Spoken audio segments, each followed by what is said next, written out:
Hebreus 11, a partir do 17. Pela fé ofereceu Abraão a Isaque quando foi provado.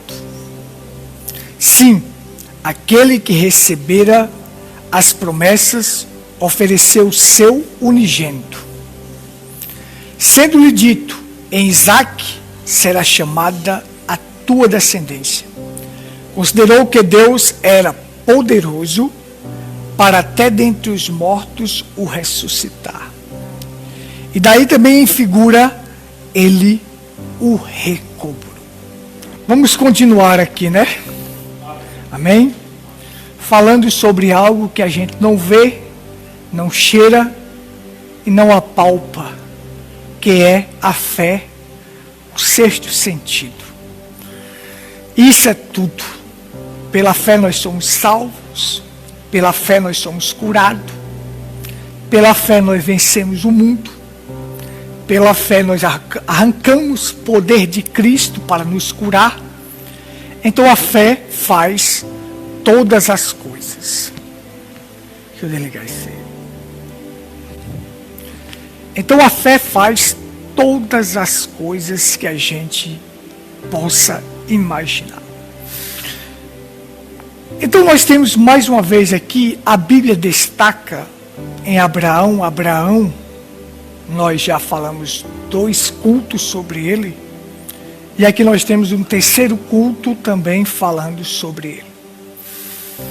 Em um mundo de idolatria, na época de Abraão, o mundo estava todo coberto de idolatria.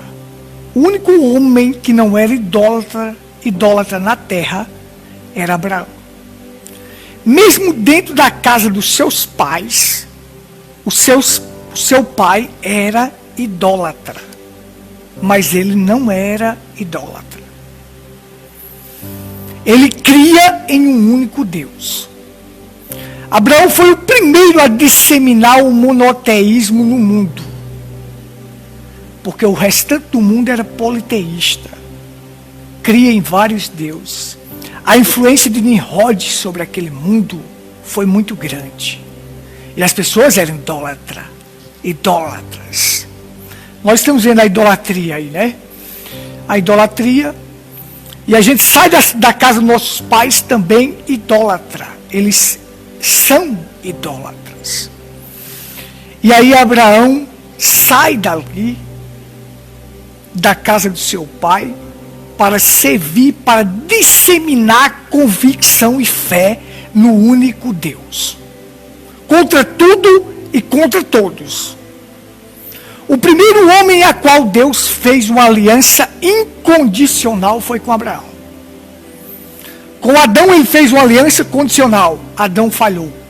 Com Noé ele fez uma aliança condicional. Noé falhou.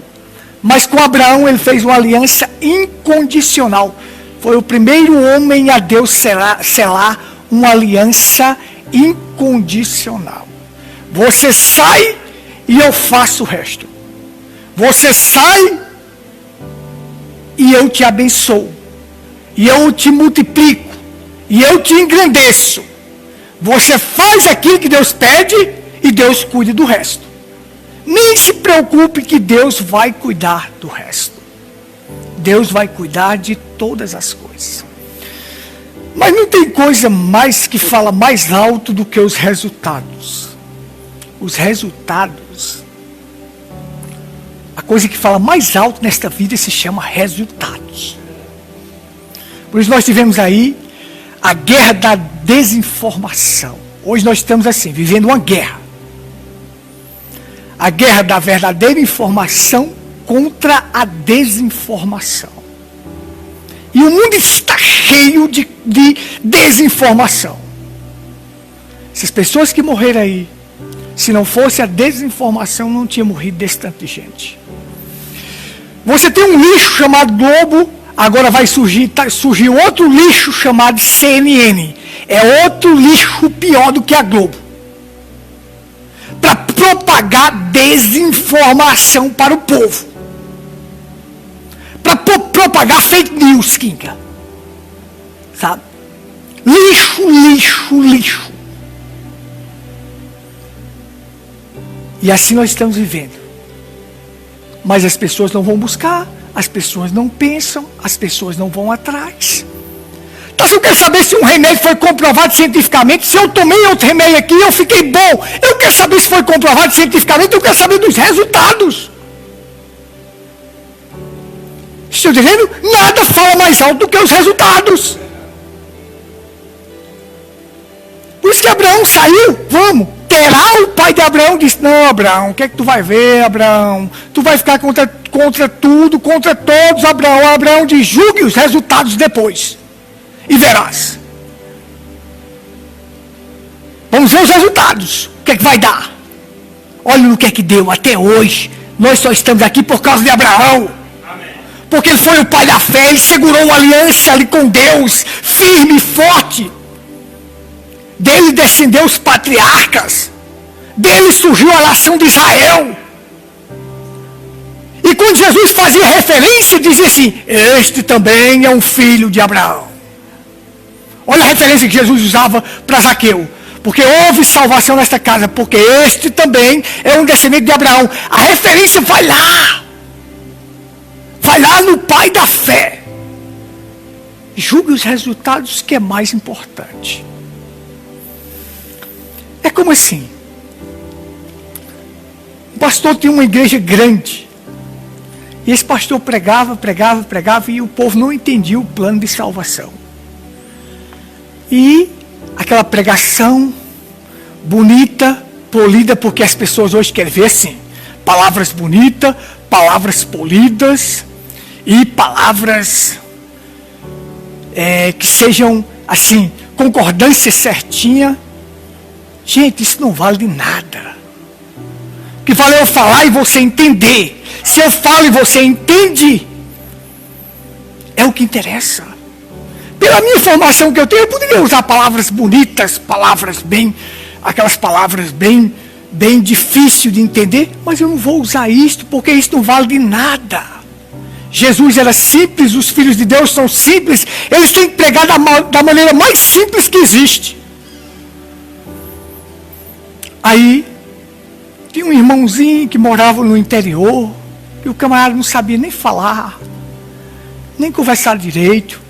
E chamaram esse irmão um dia para esta igreja, e ele foi pregar. Chegou lá, ele estava nervoso. A igreja grande, né? Ele estava nervoso. E ele disse, bom, irmãos, eu sou um camarada rude, sei fazer muita coisa, mas o que eu vou pregar hoje para vocês é sobre a macaxeira. Assim, sobre a macaxeira? O que esse cara doidinho vai falar isso sobre a macaxeira? O que esse matuto vai falar sobre a macaxeira? Aí ele, bom, irmãos, é assim. A macaxeira é assim. Ela está atolada na terra. E a pessoa tem que arrancar a macaxeira da terra, não é isso? Arrancar com força. Ele disse, é assim que Jesus faz na nossa vida. A primeira coisa que ele faz é arrancar a gente do mundo. E ele arranca com força. A primeira coisa que ele faz é arrancar a gente fora.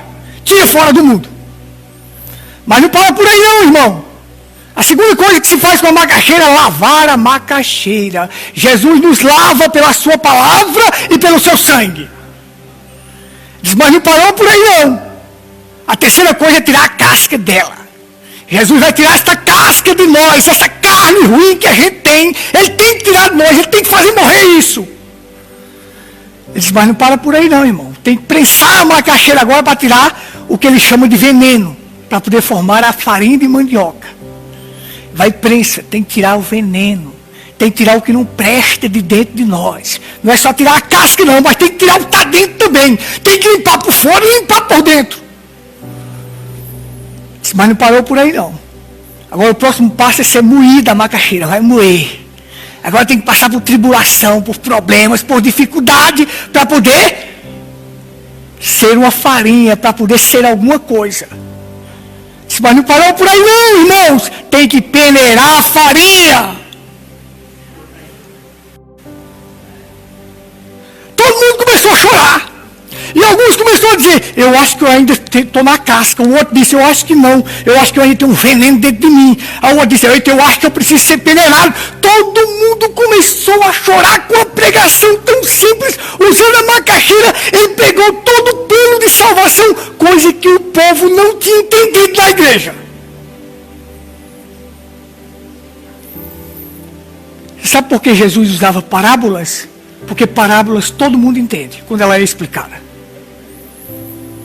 Porque é a forma mais simples que tem de entender, é quando você usa uma história para ilustrar algo, então aquilo se torna fácil de compreensão. Por isso que Jesus pregava por parábolas. Só aqueles que fossem do reino mesmo, que iriam entender essas parábolas e iriam aplicar para a sua vida e colocar isso em ação. Então ali resolveu para o povo entender qual era a condição que alguns se encontravam. Outros diziam, eu acho que eu preciso ser lavado. Estou lavado ainda não. Eu acho que preciso tirar a casca de mim. O outro disse, não, tem que tirar o veneno de dentro de mim. A outra disse, eu acho que eu tenho que ser peneirado. Peneirado. Então foi assim. E ali houve uma compreensão clara. Então assim, a Bíblia diz para nós assim, ó, que a Bíblia diz, e nós sabemos que os resultados falam mais alto. Mas a Bíblia diz que a fé vem pelo ouvir. A fé vem pelo ouvir. O ouvir a palavra de Deus. Só que se eu ouvir a palavra e eu não colocar em ação, porque não existe fé se não houver ação. Se não colocar aquilo para funcionar. Porque se eu escutar, escuto, mas eu não coloco aquilo em ação, então eu não produzo fé. Vocês estão entendendo?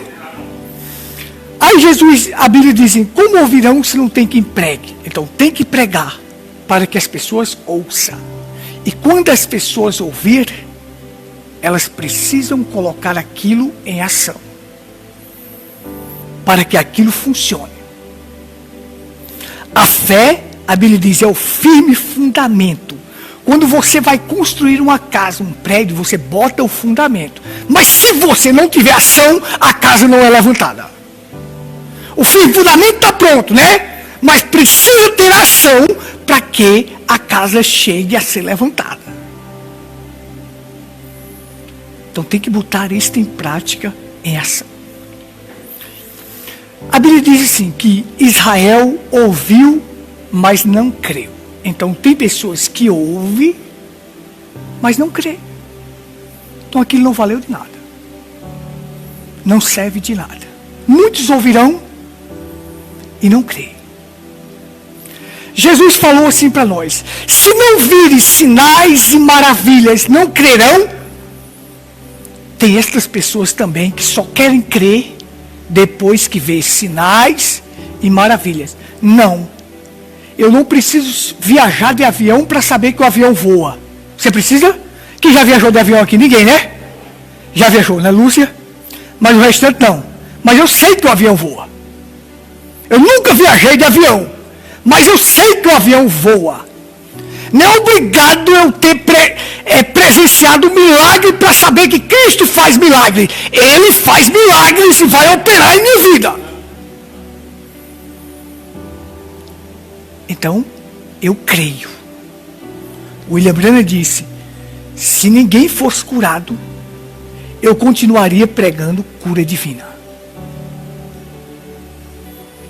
Vocês estão entendendo? Fé é uma revelação.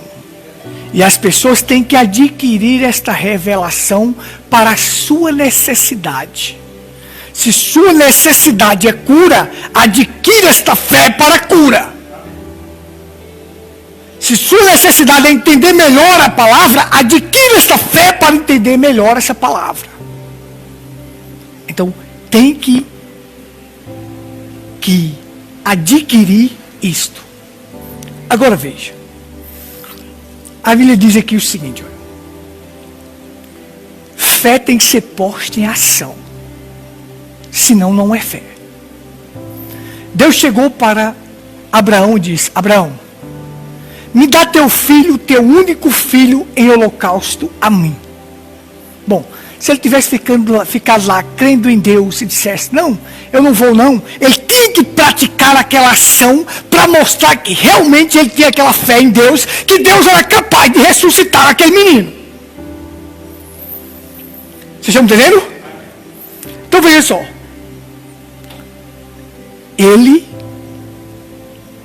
Deus falou com ele. Aquilo era um teste. E toda vez que os testes vêm para a nossa vida, eles vêm para forçar a gente a se elevar espiritualmente. Os testes é justamente para isso. Todo teste aplicado, seja uma prova para uma pessoa, seja qualquer coisa, é forçando a pessoa a crescer mais, forçando a pessoa a estender mais, a se alongar mais. Então os testes vêm para forçar a gente a crescer mais espiritualmente, crescer muito mais na fé. Aí então os testes vêm para a gente colocar a fé em ação e crescer mais e mais. Deus prometeu um filho. Observa só, Kinka. Deus prometeu um filho ao homem. Diz, esse será o herdeiro, o filho da promessa. Tudo estava certo que seria o herdeiro, o filho da promessa. Então passa-se um tempo. Então veio o maior de todos os testes. É que agora Deus vai pedir este filho em holocausto. Olha só como a Bíblia fala assim: me dá teu filho, teu único filho em holocausto a mim. Por que o único filho se tinha Ismael, que era filho de Abraão? É porque Deus só reconhece filhos depois da circuncisão. A circuncisão simboliza o Espírito Santo. Deus só reconhece que uma pessoa é filho quando ele tem o Espírito Santo. E por que filho único, único filho? Porque Isaac é uma figura de Cristo. E Cristo era o unigênito de Deus. Vocês estão entendendo? A maneira como Jesus veio ao mundo faz dele o filho unigênito. Nasceu não da via sexual e sem pecado. O único filho na terra, em carne humana, que saiu das entranhas de uma mulher e andou nesta terra sem pecado, só foi um: Cristo. Estão entendendo? Adão foi gerado sem pecado, mas pecou e andou na terra como um pecador. Mas o único filho na terra que foi gerado e andou na terra sem pecado, sem cometer nenhum pecado, foi Jesus. Então esse é o único filho de Deus gerado na carne que não cometeu pecado, porque nós cometemos pecado.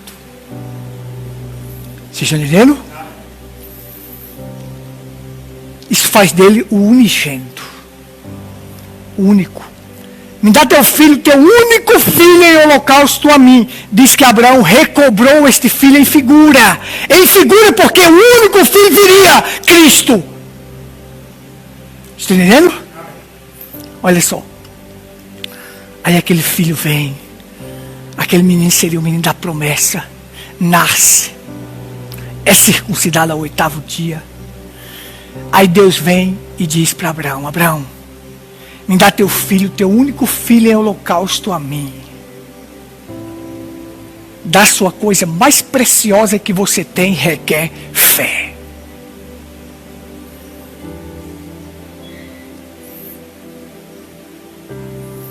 Deus amou o mundo de tal maneira que deu o quê?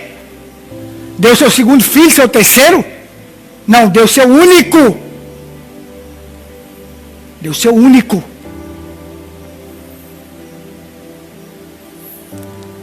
A figura estava pronta. Abraão simbolizando Deus, Isaac simbolizando Jesus. Porque um dia Deus ia dar seu único filho por nós. Deus estava fazendo isso em figuras agora, porque ele ia recobrar isso em figuras. Dá teu filho, teu único filho em holocausto a mim. Eita, menino, é peso. Quando você vai dar 50%, você vai dar 25%, tal, mas você dá 100%. você dá tudo que você tem. É pesado. Você pegar aquelas parábolas que Jesus contou, você tem a parábola da ovelha perdida, é 1 em 100, 1 em 100, é 1%. Qual homem tendo 100 ovelhas e uma delas se perde? Mas ele foi lá, foi buscar a uma. Mas ele perdeu 1 em 100, não é muita coisa não. Você vê a parábola da dracma, é 1 em 10, é 10%. Quando você tem 10 e perde 1, você perde só 10%, não perdeu muita coisa não. Mas encontrou a dracma. Você vê a parábola do filho pródigo, ele tem 2 filhos e perde 1, é 50%. Mas ainda não é tudo. Mas quando Deus foi dar, não foi 50, não foi 1, não foi 10, não foi 25, não, foi 100%. Quando Deus pediu a Abraão, pediu 100%.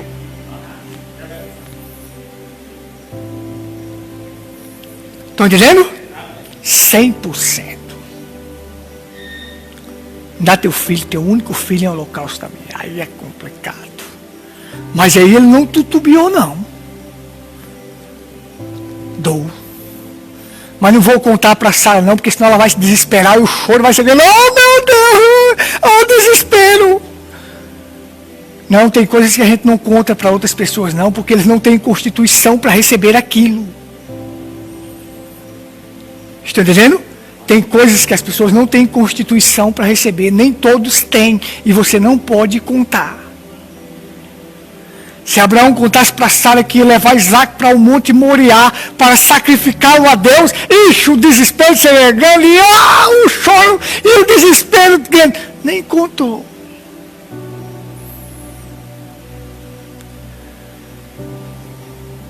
E ele selou o jumento, pegou os seus servos, de manhãzinha, foi para o Monte Moriá, pegou o menino, levou a lenha e seguiu. Tem uma história judaica que diz assim, é uma história judaica, diz que o diabo apareceu no meio da estrada para Abraão e disse, para onde é que tu vai? Ele disse, vou ali ao Monte Moriá. Fazer o quê? Sacrificar Isaac a Deus. Não, isso não, faz isso não, é teu único filho. Tu vai fazer isso, tu vai se desesperar, tu vai... Aí diz, Deus falou, eu obedeço, porque minha maior virtude é a obediência. E eu sei que o Deus que disse que me daria Isaac, ele é capaz de ressuscitar ele. Eu vou fazer o que Deus mandou eu fazer, porque Deus é capaz de ressuscitar.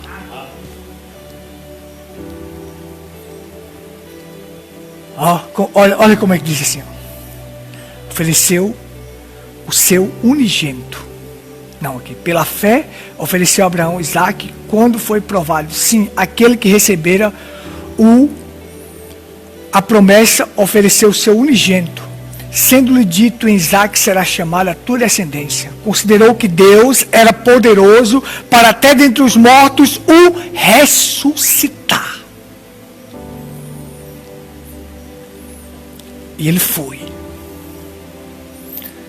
E quando ia subindo ali os dois, Isaac diz, aqui está a lenha, pai. Onde é que está o cordeiro para o sacrifício? Ele diz, Deus proverá. Deus proveu Jesus Cristo para nós. Eu estava falando do unigênito aqui, ó. O unigênito era Cristo, apontando para ele, que Deus iria prover o cordeiro dele. O cordeiro era Jesus Cristo. Estão entendendo? A fé faz grandes coisas.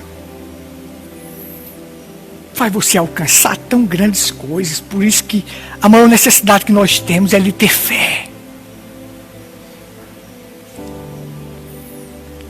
Vocês estão entendendo? Louvado seja Deus. O William Branham contou aquela história de Bartimeu. Eles têm uma história que eles contam sobre Bartimeu. Não está na Bíblia. Eu acredito que o William Branham buscou desses escritos judaicos, como eu faço, sempre lendo, né? Sempre lendo. Eu gosto de buscar fontes confiáveis. Amém? Diz que Bartimeu, aquele ceguinho, já viram falar na Bíblia? Aquele cego, diz que ele tinha uma mulher e uma filhinha. E ele era cego. Ele tinha 2 pombinhas que faziam malabarismo. Quando ele estava pedindo esmola, essas pombinhas faziam malabarismo. E tinha um cordeiro guia. Porque naquele tempo quem guiava as pessoas era cordeiros. Cordeiro guiava cegos. E diz que a filha de Bartimeu adoeceu. E ele prometeu para Deus assim: Deus, se tu curares minha filha, eu te dou minhas 2 pombinhas em sacrifício a ti. Deus curou. Ele foi lá e ofereceu as 2 pombinhas. Aí a mulher dele adoeceu. Aí ele disse: Deus, se tu curares minha esposa, eu te ofereço em sacrifício o meu cordeiro guia.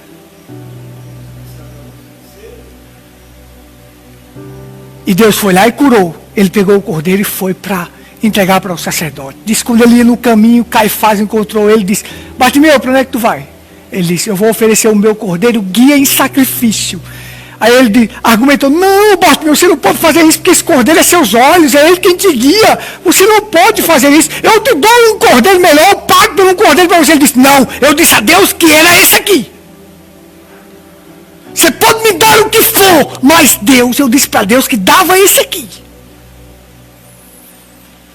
E o que você vai fazer? E agora? Ele é seus olhos, o que você vai fazer? Ele disse: Deus proverá um cordeiro para os meus olhos. Olha só, Deus proverá um cordeiro para os meus olhos. Foi lá, ofereceu. Estava lá pedindo esmola, lá veio um trupé de gente. Disse: que é aquilo? O Bartimeu disse: o que é isso? Aí disse: é Jesus, vem vindo. Ele correu: Jesus, filho de Davi, tem misericórdia de mim, tem misericórdia de mim. O que queres que eu te faça? Ele disse: que eu torne a ver. Aí Jesus disse: então veja. Jesus é o Cordeiro de Deus, que seriam os olhos dele. Abriu os olhos dele e disse: Deus proverá um cordeiro para os meus olhos. Você está vendo o que a fé faz? Grandes coisas. Ele conseguiu grandes coisas através da fé. O Cordeiro de Deus vinha passando por ali, Jesus, e agora era o Cordeiro que ia para os olhos dele. Abriu os olhos dele. Ele disse: Deus proverá um cordeiro para os meus olhos. E Deus proveu. Então Abraão foi lá e disse: Deus proverá. Quando Abraão amarrou Isaac, ia meter no cutelo. Aí a voz de Deus bradou e disse: não faça mal, menino. Pois agora eu sei que tu me amas. Não negaste teu único filho. Deus provou que nos ama, que não negou o seu único filho, Jesus. Agora eu sei que tu me amas. Tu não negaste teu único filho. Quando olhou de lado, estava um cordeiro preso pelo chifre, lá no arbusto. Cordeiros não ficam em montanha. Quem fez com que aquele cordeiro aparecesse ali? Deus proveu. Fez com que o cordeiro aparecesse ali. Ele pegou aquele cordeiro e sacrificou a Deus e voltou para casa com Isaac. Ele creu que Deus era capaz de recobrar, de ressuscitar, de fazer algo acontecer. Então ele foi, porque a fé faz isso. Amém? Então você vê que Deus proveu o cordeiro. Deus proveu Cristo para nós. Somente crê. Somente crê que tudo é possível ao que crê. Amém? Então vamos orar?